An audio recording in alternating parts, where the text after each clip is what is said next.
आज हम लोग बात करेंगे इंडिया के एसएसएलवी रॉकेट के बारे में।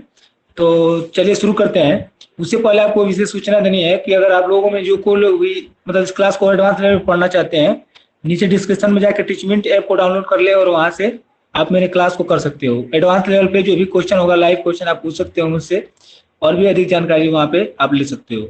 इसके अलावा आप इंडियन स्पेस टीम और इंडियन डिफेंस टीम नाम से दो ग्रुप है, उसको भी ज्वाइन कर सकते हो। तो चलिए शुरू करते हैं। तो सबसे पहले आपको बता दें कि स्मॉल सैटेलाइट लॉन्च व्हीकल यानी कि एसएसएलवी एक स्मॉल सैटेलाइट लॉन्च व्हीकल यानी इसके नाम में इसका अर्थ छुपा हुआ है कि एक छोटे सैटेलाइट को इसको लॉन्च करने के लिए बनाया गया है। ये लगभग 500 किलोग्राम तक लो अर्थ ऑर्बिट में और लगभग 300 किलोग्राम तक सन सिंक्रोनस ऑर्बिट में रखने में सफलता हासिल कर सकता है। ये रख सकता है ये रॉकेट। आपको बता दें कि इसे छोटे सैटेलाइटों को लॉन्च करने के लिए बनाया जा रहा है। और 2018 में एक सेंटर है, आप लोगों को बता दूं, एक सेंटर है जिसका नाम है VSSC तुम्बा यानी कि केरल। VSSC का पूरा नाम है विक्रम साराभाई स्पेस सेंटर। और आपको बता दें कि इसकी पहली उड़ान इसी साल अंत में अक्टूबर में होने वाली है एसएसएलवी रॉकेट की। और इसको श्रीहरिकोटा के फर्स्ट लॉन्च पैड से लॉन्च किया जाएगा। देखिए श्रीहरिकोटा में 2 लॉन्च पैड है, एक से काम नहीं चल पा रहा था तो इसलिए इसरो ने एक और लॉन्च पैड बनाया और वहां से उसको फर्स्ट लॉन्च पैड से इसको लॉन्च किया जाएगा। और आपको बता दें कि जो फर्स्ट लॉन्च पैड है वहां से PSLV, ASLV, फिर उसके बाद से SLV3 जो पुराने रॉकेट्स हैं इंडिया के, उसको वहां से लॉन्च किया जा चुका है और वहीं से इसको भी लॉन्च किया जाएगा। और आपको बता दें कि इसरो अभी एक नए लॉन्च पैड का निर्माण कर रहा है, जिसको कहाँ बनाया जा रहा है, इसको बना रहा है कट शेखरपुरम में एक नया नो लॉन्च कॉम्प्लेक्स बनाया जा रहा है। एक नया लॉन्च पैड बनाया जा रहा है जिसका मतलब है कि छोटे इसको सिर्फ इसी को लॉन्च करने के लिए उसको बनाया जा रहा है। और आपको बता दें कि ऑपरेशनल फेज में जाने के बाद इसका प्रोडक्शन तो था लॉन्च NCIL, मतलब कि जब इसकी ये मतलब बन जाएगा, इसका पूरा ऑपरेशनल हो जाएगा, मान लिया जाएगा कि ये रॉकेट, देखिए कोई भी रॉकेट एक बार में सक्सेसफुल नहीं होता है कि मान लीजिए आप उसको एक बार लॉन्च कर दिए तो इसको 100% सारे पैरामीटर्स को चेक किया जाता है। पैरामीटर्स को चेक करने के बाद जब वो रॉकेट फुल्ली मतलब ऑपरेशनल तब किया जाता है जबकि पूरा सारे पैरामीटर पे खड़ा उतरे। तो इसीलिए इसको में एक और मतलब कि लॉन्च पैड बनाया जा रहा है जिसका नाम होगा SSLC का मतलब है स्मॉल सैटेलाइट लॉन्च कॉम्प्लेक्स, जो मेनली सिर्फ स्मॉल सैटेलाइट लॉन्च व्हीकल यानी SSLV के लिए इसको डेवलप किया जा रहा है। और आपको बता दें कि इसको इसलिए बनाया जा रहा है कि अगर आप ये मैप देखेंगे तो इंडिया के मैप में जो ये है, तो यहाँ से जहाँ से सतीश धवन स्पेस सेंटर है वहां से लॉन्च करने के बाद रॉकेट को थोड़ा श्रीलंका के पास ले जाके थोड़ा सा मोड़ना पड़ता है। मुड़ना इसलिए पड़ता है क्योंकि किसी भी देश के ऊपर से आप रॉकेट्स को नहीं लेके जा सकते। क्यों? क्योंकि अगर थोड़ा भी दिक्कत आएगी, अगर क्रैश हो गया तो उससे मतलब कि वहाँ पे जो लोग हैं वो मारे जाएंगे। तो इसीलिए थोड़ा सा रॉकेट को मोड़ के और लेके जाया जाता है, जिसकी वजह से किसी भी रॉकेट का फ्यूल बहुत ज्यादा खर्च हो जाता है। लेकिन अगर रॉकेट को अगर इस साइड से यानी इंडिया के ईस्टर्न साइड से या मतलब कि हिंद महासागर के मतलब अरब सागर और हिंद महासागर के बीच से इसको लॉन्च किया जाता है तो सीधे निकल जाएगा बिना किसी को मतलब कोई दिक्कत किए। लेकिन अगर सतीश धवन स्पेस सेंटर से लॉन्च किया जाता है तो थोड़ा आगे श्रीलंका पड़ता है, जिस कारण इसको थोड़ा सा मुड़ना पड़ता है। चलिए आगे बात करते हैं, इसके व्हीकल के बारे में बात करते हैं। तो आपको बता दें कि इसे छोटे सैटेलाइटों को लॉन्च करने के लिए बनाया जा रहा है। इसकी प्राइस को भी बहुत ज्यादा रिड्यूस किया जाएगा। इसको आपको बता दें कि PSLV से बहुत अधिक बार इसको लॉन्च किया जाएगा। इसका डेवलपमेंट कॉस्ट लगभग 120 करोड़ रुपए है, यानी इसको अभी तक 120 करोड़ रुपए इस प्रोजेक्ट में खर्च हो चुके हैं। 20 करोड़ का मतलब ये होता है लगभग $70 मिलियन इसमें अभी तक खर्च किया जा चुका है। और इसका मैन्युफैक्चरिंग कॉस्ट यानी कि इसको बनाने का, एक रॉकेट बनाने का कितना खर्च आएगा, तो उसका एक रॉकेट का कीमत लगभग 30 से लेकर 35 करोड़ रुपए तक आएगा। 30 से लेकर 35 करोड़ रुपए, यानी कि अगर आप इसको मिलियन में देखेंगे तो लगभग 4.2 से लेकर 4.9 मिलियन डॉलर तक इसका एक लॉन्च का खर्च आएगा इस रॉकेट का।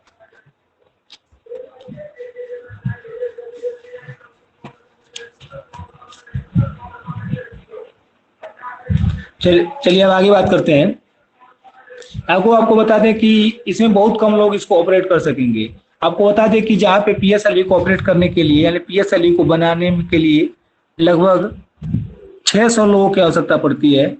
मतलब उसका मैन्युफैक्चरिंग करना, उसको लॉन्चिंग करना, टोटल मिलाकर लगभग 600 लोग इसके पीछे काम करते हैं। और उसके बाद 3 महीने में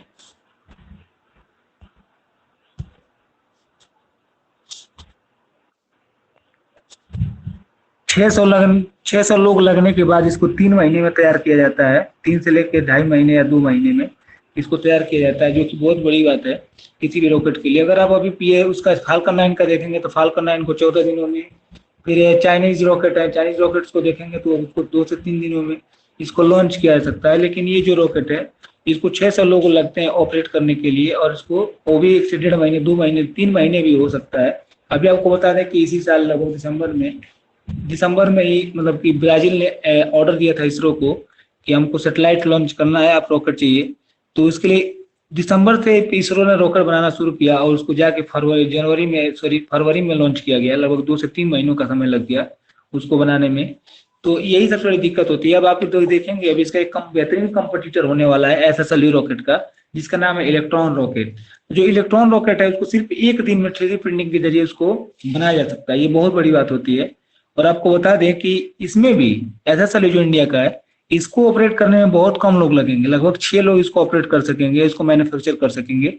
इसके अधिकतम सिस्टम को यानी कि जो जितने भी पार्ट है इसको अधिकतम सिस्टम को ऑटोमेटेड रखा जाएगा। ऑटोमेटेड का मतलब ये है कि इसको अधिकतम सिस्टम अपने आप ये खुद कर सकता है। ये रॉकेट इसको ऐसा डिजाइन किया जाएगा। फिर से आपको बता दें कि इसे वर्टिकली तथा हॉरिजॉन्टली दोनों तरह से असेंबल किया जा सकता है। वर्टिकली और हॉरिजॉन्टली का मतलब आपको मैं बता देता हूँ।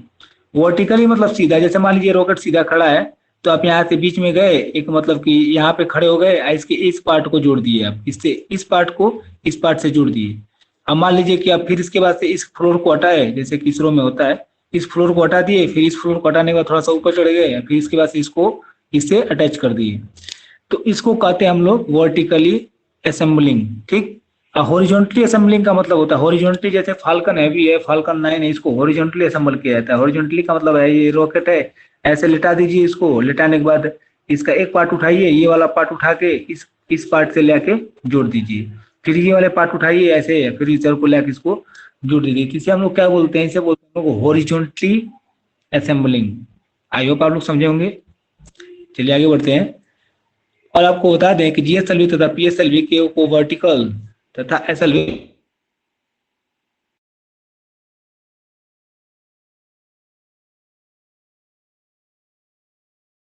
और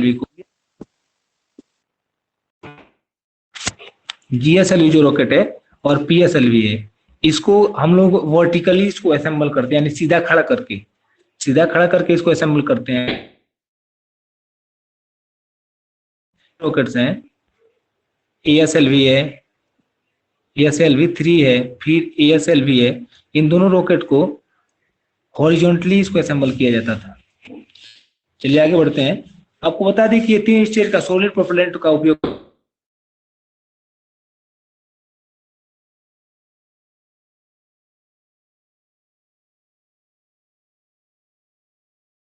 उसके सबसे प्रोपेलेंट का उपयोग नहीं किया। पार्ट ये आप लोगों को जो दिख रहा है, ये वाले पार्ट में वेलोसिटी टर्मिनेटेड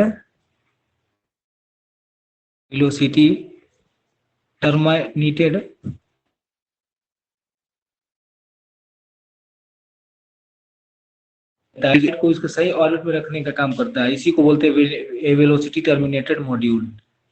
आई होप आप लोगों को समझ में आया होगा। चलिए आगे बढ़ते हैं। आपको आगे बता दें इसके की फीचर्स के बारे में। आपको मैं कुछ स्क्रीन पे जो दिख रहा है उसको मैं आपको दोहराना चाहूंगा। लिखा है to develop a low cost. इसको किस लिए बनाया जा रहा है, इसको मतलब कि कॉस्ट इसका मतलब पीएसएलवी का आप देखेंगे तो लगभग आप सोचिए कि 130 करोड़ का रॉकेट बन रहा है, और 130 करोड़ के रॉकेट को आप सिर्फ एक बार यूज कर रहे हो, और यूज करने के बाद इसको फेंक दे रहे हो। ये भी एक्सपेंडेबल लॉन्च सिस्टम है, और उसमें भी आपको कम से कम अगर पीएसएलवी का आप यूज करोगे तो लगभग 19 सेटेलाइट से लेके 20 सेटेलाइट को से कम सेटेलाइट ये एक बार में नहीं लेके जा पाएगा। यानी आप सोचोगे कि 2, 4 या 5 या 10 सेटेलाइट लॉन्च कर ले, तो इससे नहीं कर सकते, क्योंकि उसको कम से कम 20 से 15 से अधिक सेटेलाइट इसको चाहिए, तभी जाके ये लेके जा सकता है। तो उसी को देखते हुए अब मान लीजिए उतने का रॉकेट है, 130 करोड़ का रॉकेट है, तो कम से कम 130 करोड़ रुपए से 140 करोड़ रुपए किसी को बेनिफिट ना हो, फिर क्या मतलब है इस रॉकेट लॉन्च करने का। इसीलिए इसरो ने इसको डेवलप कर रहा है कि छोटे सैटेलाइटों को ही हैंडल कर लेगा। और आपको बता दें SSLV टू इंजेक्शन में 5 किलोमीटर टू 5 किलोमीटर LEO, यानी कि 500 किलोमीटर की लो अर्थ ऑर्बिट में, याद रखिएगा 500 किलोमीटर की लो सर्कुलर ऑर्बिट में ही सैटेलाइटों को प्लेस कर सकता है ये रॉकेट। इसको सतीश धवन स्पेस सेंटर से लॉन्च किया जाएगा। और आपको बता दें कि इसका जितना भी इंफ्रास्ट्रक्चर है इस सबको वहीं भी बनाया जाएगा। व्हीकल कॉन्फ़िगरेशन 3 स्टेज प्रोपेलर, इसका जो मोटर है आप लोग को यहाँ पे दिख रहा होगा S85, S7, S4। आपको बता दें कि जो S85 है इसको फर्स्ट स्टेज, S7 को सेकेंड स्टेज और S4 को थर्ड स्टेज में लगाया जाएगा इसके। और इसमें एक बायो प्रोपेलेंट RCV, एक सेकंड, इसमें एक bio propellant RCS velocity terminating module का उपयोग इसमें किया जाएगा, जो अभी मैं आपको बता चुका हूँ। इसमें की फीचर जो होगा, ये 2 मीटर लंबा रॉकेट होगा और 34 मीटर लंबा, सॉरी 2 मीटर मोटा और 34 मीटर लंबा रॉकेट होगा। और इसका लिफ्ट ऑफ मास यानी कि लगभग ये मतलब कितना कि लिफ्ट ऑफ कर सकता है, इसका कुल वजन आपको दिख रहा होगा स्क्रीन पे लिखा हुआ है यहाँ पे 116 टन लगभग है। ये पूरा एस्टिमेटेड नहीं है, लगभग 116 ton. Reduce and around the time, और ये टाइम को बहुत ज्यादा रिड्यूस करने के लिए, यानी कि आपको बता दें कि जहाँ पे 1 से 2 महीने में PSLV को बनाया जाता है, तो इसको लगभग 15 से 7 से लेके 15 दिनों में बनाया जा सकेगा। और ये लक्ष्य रखा जा रहा है कि लगभग 7 दिन में इसके कम से कम 3 लॉन्चिंग हो जाए, यानी एक हफ्ते में 3 बार लॉन्च किया जाए। चलिए आगे बढ़ते हैं। लॉन्च एंड डिटरमाइंड, यानी इसका लॉन्च जो है बहुत जल्दी जल्दी किया जा सके। Flexibility and accommodation multiple satellite, यानी कि इसको मल्टीपल सैटेलाइट यानी सिंक्रोनस ऑर्बिट में और लो अर्थ ऑर्बिट में दोनों में सैटेलाइटों को रखने में कैपेबल हो। Forecast introducing by the 500 satellite to be launch in the next 3 years, यानी इसको ये मतलब कि एक्सपेक्ट किया जा रहा है कि जहां जब ये लॉन्च होगा ऑपरेशनल होने के 3 साल बाद ये लगभग 500 सैटेलाइटों को, यानी 2024 से लेकर 25 तक ये लगभग 500 सैटेलाइटों को अंतरिक्ष में भेज चुका होगा ये रॉकेट, जो कि बहुत बड़ा गोल है। लेकिन इतना अगर इसरो अचीव कर ले तो बहुत बड़ी बात है, बहुत अच्छी बात है कि अगर इसरो इतना अचीव कर ले तो। लेकिन फिलहाल के सेटलमेंट को देख के लग नहीं रहा है कि ऐसा हो पाएगा। पिलोट कैपेसिटी आपको नीचे दिया गया है, आप लोग देख सकते हैं। चलिए अब आगे बढ़ते हैं। अब आपको बता रहे हैं हम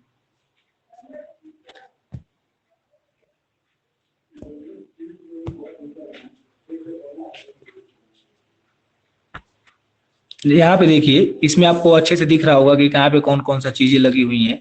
इसमें एक चीज और नई चीज जोड़ दिया गया, इसको देखिएगा कोर बेस। देखिए सबसे नीचे आपको मैं दिखाऊंगा, ये यहाँ पे ये लिखा है core base short the fins aluminium, यानी इसका जो फिंज है, इसका जो ये बगल वाला फिंज है, ये किससे बना हुआ है, ये एल्यूमिनियम से बनाया जाएगा। और देखिए आपको बता दें कि ये छोटे छोटे रॉकेट हैं, इसमें आप गिम्बलिंग सिस्टम नहीं लगाया जा सकता, इसमें गिम्बलिंग सिस्टम नहीं लगाया जा सकता। इसीलिए इसमें क्या लगाया जाता है, फिंज लगाए जाते हैं। और ये फिंज क्या करते हैं, ये फिंज इसको सही डायरेक्शन में मोड़ने का काम करते हैं। और इसमें आपको बता दें कि इसके फर्स्ट स्टेज का नाम SS1 होगा और सेकंड स्टेज का नाम SS2, थर्ड स्टेज का नाम SS3 और SS4 ऐसे नाम इसका रखा जाएगा। जैसे PSLV का क्या है, PS1 है, PS2 है, PS3 है, फिर उसके बाद GSLV Mark 3 का GS1, GS2, ऐसे इसका भी नाम होगा। तो आपको बता दें एक और चीज आपको यहाँ पे दिख रही होगी, ओरिएंटेड इंटर स्टेज एल्यूमिनियम, यानी जो इसका स्टेज है। देखिए ये आपको एक और चीज आपको बता दें, यहाँ पे बहुत ही इंपॉर्टेंट चीज को समझ लीजिए आप सभी। आपको बता दें कि इसका उपयोग इसलिए किया जाता है, बहुत सारे वायरिंग टाइप का आपको दिख रहा होगा, इसका उपयोग इसलिए किया जाता है ताकि रॉकेट की स्टेज को जल्दी से जल्दी अलग किया जा सके। इसके बाद सेकंड स्टेज जो दिख रहा होगा SS2, जो कंपोजिट सॉलिड मोटर का बना है। फिर इसके बाद सेकंड स्टेज के बाद आपको आगे दिख रहा होगा ये सारी चीजें। Third stage motor SS2 composite case, ये आपको सब दिख रहा होगा। ये जो चीजें है ना, ये आप लोग ये मत समझिएगा कि केवल उसी तरह से लगाई जाती है, इसको स्टेज को अलग करने के लिए इसको लगाया जाता है। इसको आप इलेक्ट्रोमैग्नेटिक एक्चुएटर मान सकते हैं। पेलोड फायरिंग का नाम आप लोग को दिख रहा होगा CFRP, जो इंडिया का जितने भी पेलोड फायरिंग है उसका नाम CFRP है। यानी कि CFRP का मतलब होता है अंडाकार शेप में, ये देखिए अंडाकार शेप में है ये payload firing. Velocity terminated module, ये आपको नीचे दिख रहा होगा। देखिए ये वेलोसिटी टर्मिनेटेड मॉड्यूल बहुत छोटा सा मॉड्यूल है, जिसे हम लोग इसमें पेलोड एडेप्टर को भी लगाया जाता है। पेलोड एडेप्टर क्या करता है, पेलोड एडेप्टर का मतलब ये है कि आप लोग, एडेप्टर का मतलब होता क्या है, एक एडेप्टर आता है कंप्यूटर एडेप्टर, जिसमें क्या करते हैं, उसमें आप मेमोरी डालते हो मेमोरी को डाल के उसमें आप लैपटॉप में रख देते हो। ठीक उसी प्रकार से इसमें भी एक एडोप्टर आता है जो कि पेलोड को अपने अंदर रखता है, और जब मतलब सेटेलाइट अलग अलग प्रकार के सेटेलाइटों को अपने अंदर रखता है और समय समय पर उनको छोड़ता रहता है, डिलीवर करता रहता है। आपको एक और चीज नीचे दिखा दूं, ये दिख रहा होगा आपको, ये वाला मेटलाइट होनी कॉम्ब स्टेज है, इंटेस्ट मतलब अंदर का, यानी जो जो ये जो ब्लैक वाला दोनों दिख रहा है, इन दोनों को अपने अंदर, उसके अंदर का स्टेज है, उन दोनों को अलग करने के लिए। आपको बता दें कि इसको लिखा है यहाँ पे, देखिए इसकी जरूरत क्यों पड़ी इस रॉकेट की। सबसे बड़ी बात है, market survive indicated to 6,000 satellites of 10 to 5 kilogram class to be launch by 2022, यानी कि लगभग ये 100 से लेके 6,000 सैटेलाइट को ही लगभग लॉन्च करेगा, जो कि 100 से लेके 50 किलोग्राम तक होंगे। एक बात बिल्कुल आप लोग ध्यान सुनिएगा कि इस रॉकेट का मेन एम यही है कि छोटे सैटेलाइटों के मार्केट को कवर कर सके। और सबसे बड़ी बात ये है इस रॉकेट की कि ये रॉकेट को इसीलिए बनाया जा रहा है ताकि ये रॉकेट बहुत अधिक सैटेलाइटों को लॉन्च कर सके। और सबसे बड़ी बात ये है ना कि देखिए आज मतलब अधिकतर समय में, यानी इस समय में, वर्तमान समय में ऐसा युग चल रहा है कि रॉकेट को मतलब कि रॉकेट का जो सैटेलाइट होता है, सैटेलाइट को ही बना सकता है। सैटेलाइट को आप थोड़ा बहुत अगर नॉलेज रखते हो तो आप सैटेलाइट को बना सकते हो, लेकिन रॉकेट बनाना बहुत कॉम्प्लिकेटेड है। सब लोग रॉकेट नहीं बना सकते, वो भी सक्सेसफुल रॉकेट। देखिए विश्वास बहुत सारे लोगों को बहुत कम होता है, जैसे कि अगर आपका रॉकेट फेलियर होने लगता है, फेल होने लगता है, तो फिर आपका विश्वास कम हो जाता है रॉकेट से। उसके जिस जिस जो रॉकेट आपका लॉन्च कर रहा है उससे आपका विश्वास कम हो जाएगा, इसीलिए वैसे विश्वास करना बहुत मुश्किल होता है। और सबसे बड़ी बात यह है कि छोटे सैटेलाइट अधिकतर लोग बना रहे हैं। अभी आप लोग देखेंगे तो पर ईयर देखिए, अभी आपको उसका एलोन मस्क का दिखेगा, तो एलोन मस्क का जो सैटेलाइट है स्टारलिंक का, वो छोटा छोटा होता है, इसीलिए ना वो अधिकतर सैटेलाइट का रिकॉर्ड बना पाए हैं। 143 सैटेलाइट का रिकॉर्ड वैसे थोड़ी बना लिए हैं। छोटे छोटे सैटेलाइटों को रख के आप रख लॉन्च कर सकते हो। आप भी मन करे तो 200 छोटे छोटे रख लीजिए, 10-10 किलोग्राम का, तो आपका हो जाएगा, रिकॉर्ड बन जाएगा कि एक साथ एक 200 सैटेलाइट को लॉन्च किया, ऐसा कर दिया। लेकिन उसमें एक दिक्कत ये आती है कि 200 के दो जो सैटेलाइट है आपका, वो सारे के सारे सैटेलाइटों को उसके सही पाथ में रखना, उसको सही सही स्थान पर रखना सबसे बड़ा चैलेंज होता है। आपको बता दें कि इसका मेन फैक्टर क्या है। इसका मेन फैक्टर है low cost launch vehicle, launch complex सब सिस्टम, यानी सब सिस्टम ये है, इसको लॉन्च कम्प्लेक्स इसका अलग बनाया जाएगा। फिर इसके बाद यूजेज एंड हीटेज सिस्टम, एजी and the integration turnout time, यानी बहुत कम समय में इसको लॉन्च किया सके। Undetermined launch capability, horizontal and vertically assembling feature, यानी कि इसको मैं आपको बता चुका हूँ अभी, हॉरिजॉन्टली और असेंबलिंग फीचर क्या होता है। मिनिमम लॉन्च पैड अपॉन्सी integration and launch with 24 hour, यानी इसको एक दिन में लॉन्च किया सके, इतना उसको कैपेबल बनाया जा रहा है। आई होप आप लोग समझे होंगे। चलिए आगे बढ़ते हैं।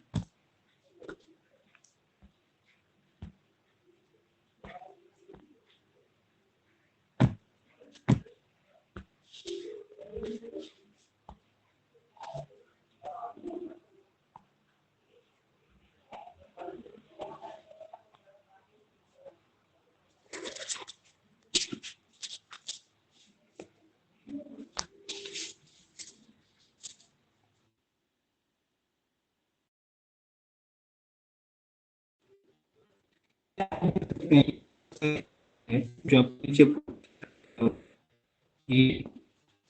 मैं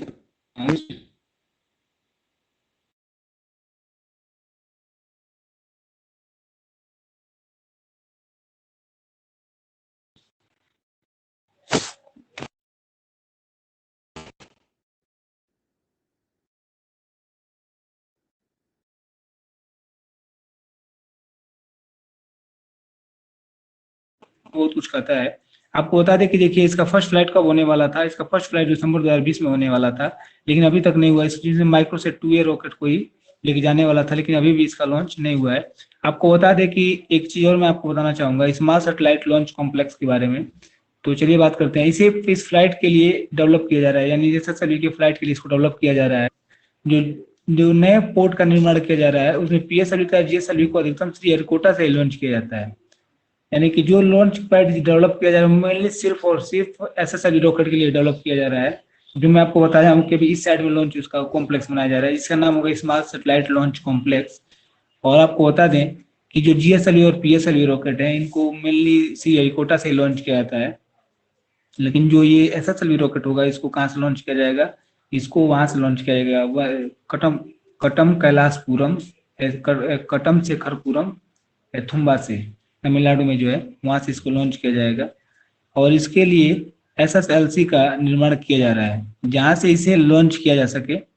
और इसके निर्माण के लिए manufacturing, insulation, assembly, inspiration, testing तथा सेल्फ प्रोपेलेंट लॉन्चिंग से संबंधित टेंडर 2019 में ही रिड्यूस कर दिया गया था। आपको बता दें कि इसका जो manufacturing, insulation, assembling, inspiration, testing तथा सेल्फ, मैन्युफैक्चरिंग क्या होता है आप सभी को पता होगा। इंसुलेशन क्या होता है? इंसुलेशन का मतलब सारी फैसिलिटी जितना भी आती है एक रॉकेट को बनाने की सारी फैसिलिटी को बनाया जा रहा है वहाँ पे। और इससे संबंधित टेंडर 2019 में ही निकाल दिया गया था। और 2019 के जो टेंडर निकाला गया था उसी के तहत इसको मतलब कि लॉन्च वहाँ पे किया जाएगा। आपको बता दें कि इसे कहाँ बनाया जा रहा है, आपको मैं बहुत बार बता चुका हूँ। ये अनापुर का कटम मतलब कटम शेखरपुरम तमिलनाडु में बनाया जा रहा है। और यहाँ से इसे सिर्फ SSO के लिए लॉन्च किया जाएगा। आपको बता दें कि यहाँ से इसको सिर्फ SSO के लिए लॉन्च किया जाएगा, लियो के भी लिए लॉन्च नहीं किया जा सकता। क्यों? क्योंकि अगर लियो को लॉन्च करना है, आपको बता दें एक चीज कि अगर आपको किसी भी सैटेलाइट को लियो में लॉन्च करना है, तो जैसे कि ये इंडिया है, तो इंडिया का जो इधर वाला क्षेत्र है, तो इधर से आप इधर लॉन्च करोगे तब तो आप सर्कुलर ऑर्बिट में ऐसे घूमोगे जाके। तो इसीलिए इसको लियो में यहाँ से लॉन्च नहीं किया जाएगा, बल्कि सन सिंक्रोनस ऑर्बिट में यहाँ से लॉन्च किया जाएगा। सन सिंक्रोनस ऑर्बिट कैसे है? मतलब ऐसे इसको चक्कर लगाना है, यानी इधर भेजेगा ये, इसको इस साइड नहीं भेजेगा। इसीलिए इसको यहाँ से ऐसे बनाया जा रहा है, ऐसे लॉन्च किया जाएगा सिर्फ सन सिंक्रोनस ऑर्बिट में। और आपको बता दें कि इसे डेवलपमेंट की इसकी बात कर लें तो इसको SS1 स्टेज को आपको बता दें कि इसको टेस्ट 2 बार किया जा चुका है। इसका पहला स्ट्रेटेजिक फायर टेस्ट 2021 साल में मार्च में हुआ था, यानी इसका पहला स्ट्रेटेजिक फायर टेस्ट इसी साल हुआ था मार्च में, जो पूरी तरह से पूरी तरह से काम नहीं किया जितना देर तक इसको काम करना चाहिए, जिसमें से इसको 60 सेकंड तक फायर किया गया। और इसे सिर्फ नाम मात्र का टेस्ट किया गया, मतलब जितना टेस्ट इसको किया जाना था उतना टेस्ट इसका किया नहीं गया। चलिए आपको इसका लॉन्च प्लान के बारे में बता दें। इसका लॉन्च प्लान बहुत ही गड़बड़ है, जो आपको मैं अभी बता रहा था कि इसको 2000 सबसे पहले बात किया गया कि इसको 2019 में के अंत में लॉन्च किया जाएगा। फिर कहा गया ना 2019 के अंत में नहीं, अब 2020 के स्टार्टिंग में लॉन्च किया जाएगा। अब 2020 का स्टार्टिंग जब आया तो लोग बोले कि नहीं कोरोना आ गया है, अब इसको 2020 के अंत में लॉन्च किया जाएगा। फिर ऐसे करके टाइम बढ़ाते गए, अब बोल रहे हैं कि 2021 की शुरुआत में लॉन्च किया जाएगा। मतलब बोल रहे थे लोग कि 2021 की शुरुआत में लॉन्च किया जाएगा, फिर बोले नहीं अब मार्च में लॉन्च किया जाएगा। मार्च आया तो मार्च में पता चला नहीं अब मई में लॉन्च होगा, और मई में फाइनली ये कहा गया कि अक्टूबर 2019 में इसको लॉन्च किया जाएगा। ये बहुत ही इसरो की सबसे बड़ी बात, सबसे दुख की बात यही लगती है कि इसरो अपना लॉन्च बहुत बार टालता है, और टालते टालते इतना टाल देता है कि प्रोजेक्ट लगता है कि अब मतलब कि अधमरा हो जाता है। तो आई होप आप लोग समझे होंगे। चलिए आगे बढ़ते हैं।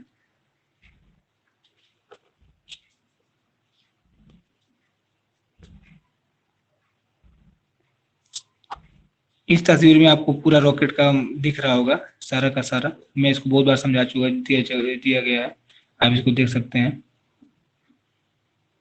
चलिए आगे बढ़ते हैं।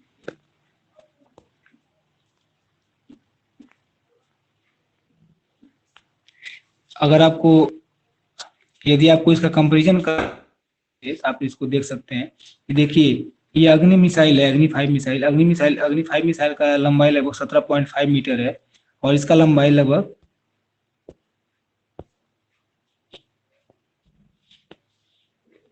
17.5 अग्नि 5 मिसाइल लंबी है, और ये जो 34 मीटर लंबा है, ये आप लोग देख सकते हैं।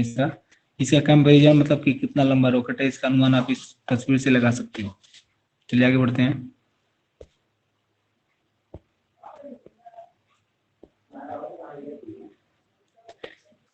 अब देखिए इसके कभी कंपटीटर बहुत सारे रॉकेट हैं। तो सबसे पहले इसका कंपटीटर मतलब अभी ये बन रहा है, मतलब ये अंडर डेवलपमेंट स्टेज में जो कंपटीटर है उनकी बात करेंगे। सबसे पहले ये जितने आपको दिख रहा है ये अंडर डेवलपमेंट स्टेज में है, यानी अभी तक इसको बनाया नहीं जा चुका है, ये अभी अंडर डेवलपमेंट स्टेज में है। और अंडर डेवलपमेंट स्टेज वाले इनके हम कंपटीटर को देख लेते हैं। तो सबसे पहले इसमें आता है 60 मीटर लंबा जेक्सा का एप्सिलॉन रॉकेट, ये जो आप लोगों को दिख रहा होगा कि लगभग 26 मीटर लंबा एप्सिलॉन रॉकेट जो आ रहा है जेक्सा का, ये सबसे बड़ा कंपटीटर है इसका। और इसको लगभग 4 बार लॉन्च किया जा चुका है ये, और ये चारों का चारों बार सक्सेसफुल रहा है, और ये भी बहुत बेहतरीन रॉकेट है। फिर उसके बाद से इसका एक और कंपटीटर आता है जो यूरोपियन स्पेस एजेंसी का वेगा रॉकेट है। ये बहुत ही बेहतरीन रॉकेट है वेगा रॉकेट, और ये सबसे बड़ा कंपटीटर मेरे हिसाब से इसका है। इसके बाद से तुर्की के 2 रॉकेट हैं, इनकी तो बात ही मत कीजिए क्योंकि अभी तक ये बने नहीं है, इनका कोई ठीक नहीं चल रहा है। तो ये कंपटीटर उतने स्ट्रांग नहीं है जितने कि ये दोनों कंपटीटर हैं। ये दोनों उतना स्ट्रांग नहीं जितना ये दोनों है, ये दोनों का पार्ट डबल एज है।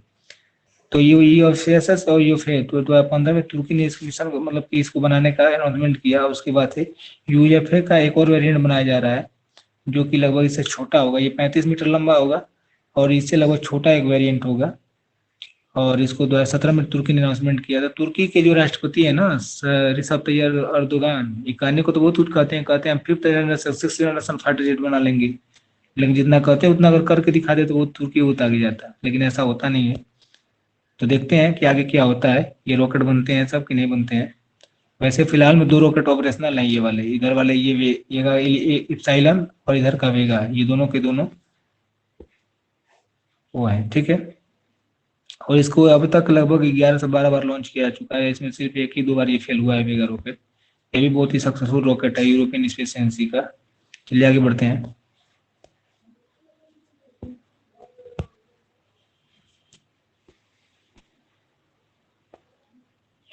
चलिए एक और रॉकेट है जिसका ये सबसे मतलब कि इसका ये भी एक स्ट्रॉन्ग कॉम्पिटिटर है, इलेक्ट्रॉन रॉकेट, जो कि रॉकेट लैब द्वारा बनाया जा रहा है।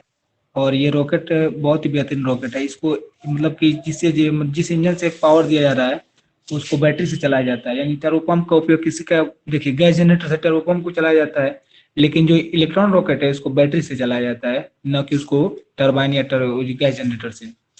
आपको बता दें कि ये जो कंपटीटर आपको SR-01 सोंदा फिर मुफास 1V2 ये सारे रॉकेट दिख रहे हैं, ये मतलब कि ये जो रॉकेट हैं जो आपको इधर दिख रहे होंगे ये इसके स्ट्रॉन्ग कंपटीटर है।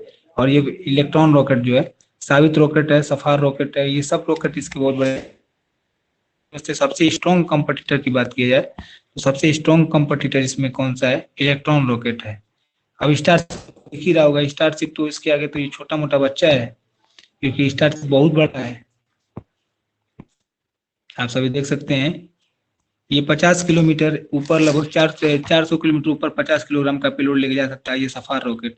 इसकी ऊंचाई लगभग 25 मीटर है, डायमीटर 1 मीटर है और लेंथ लगभग 22 मीटर है। इसका मास सॉरी गड़बड़ हो गया, इसका मास यानी कि लगभग इसका वजन 25 टन है। और सावित रॉकेट का देखिए ये जो भारत का ऐसा सभी रॉकेट है इससे थोड़ा सा ये लोग कम वजनी है। भारत का ऐसा सभी रॉकेट है उसका वजन कितना है 116 टन, और इन सब का वजन थोड़ा सा कम है। सावित रॉकेट का भी वजन 32 टन है, इलेक्ट्रॉन रॉकेट का भी 12 टन है। फिर उसके बाद से ये जो रॉकेट आप देखिए ये जो 2023 में सोंदा को लॉन्च किया जाएगा, 2025 में मुफासा V1 को लॉन्च किया जाएगा और इसका लगभग 32 टन वजन है। और इसका 136 किलोमीटर छोटे छोटे रॉकेट है, लेकिन इसमें सबसे स्ट्रॉन्ग कॉम्पिटिटर इलेक्ट्रॉन रॉकेट है। भले ये छोटा है लेकिन ये अभी ऑपरेशनल है, ये काम कर चुका है। अभी ये काम करेगा अभी अपना SSLV, लेकिन ये लोग काम कर चुका है ये वाला ये रॉकेट इलेक्ट्रॉन।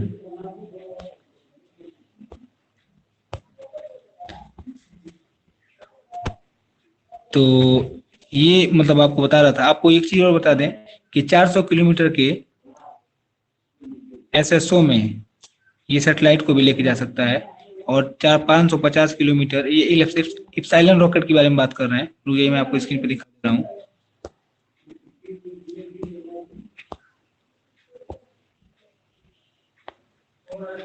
जो सबसे इधर वाला रॉकेट है इसके बारे में आपको अभी बता रहा था कि ये लगभग 550 किलोमीटर सन सिंक्रोनस ऑर्बिट में और लगभग 400 किलोमीटर लो अर्थ ऑर्बिट में सैटेलाइटों को लेकर जा सकेगा। तो आप लोगों को मन में थोड़ा सा डाउट होगा कि सर 550 किलोमीटर का जो ऑर्बिट है वो तो लो अर्थ ऑर्बिट है, तो कैसे आप इसको सन सिंक्रोनस ऑर्बिट कर सकते हो। और 400 किलोमीटर का ऑर्बिट आपको समझ में आता है लियो है। तो देखो लियो अर्थ ऑर्बिट और सन सिंक्रोनस ऑर्बिट दोनों के बारे में आप लोगों को समझना बहुत अनिवार्य है। लो अर्थ ऑर्बिट का मतलब ये होता है, लेकिन देखिए जो लो अर्थ ऑर्बिट होता है जैसे कि मान लीजिए धरती है तो धरती से जो ऑर्बिट ऐसे घूमता है इसको हम लोग सर्कुलर और लियो अर्थ ऑर्बिट बोलते हैं। और जो ऑर्बिट ऐसे घूमता है ऐसे करके तो इसका मतलब क्या है, ये सन सिंक्रोनस ऑर्बिट है। तो 400 किलोमीटर में ये ऐसे घूमेगा तो इसका मतलब 400 किलोमीटर सन सिंक्रोनस ऑर्बिट। और ये लो अर्थ ऑर्बिट में ऐसे घूमेगा। तब लोगों को समझ में आ गया होगा कि लो अर्थ ऑर्बिट और सन सिंक्रोनस ऑर्बिट क्या है। तो जो मतलब कि पोलर ऑर्बिट होता है, जैसे कि ध्रुवों के ऊपर से जो सैटेलाइट गुजरती है उसे हम लोग क्या बोलते हैं, उसे बोलते हैं पोलर ऑर्बिट, सन सिंक्रोनस ऑर्बिट या पोलर ऑर्बिट। और जो सैटेलाइट लो अर्थ ऑर्बिट में सर्कुलर घूमती है ऐसे, उसको हम लोग क्या बोलते हैं, इसको हम लोग बोलते हैं सनसिंक लो अर्थ ऑर्बिट। आई होप आप लोगों को आज का क्लास समझ में आया होगा। मिलेंगे नेक्स्ट क्लास में।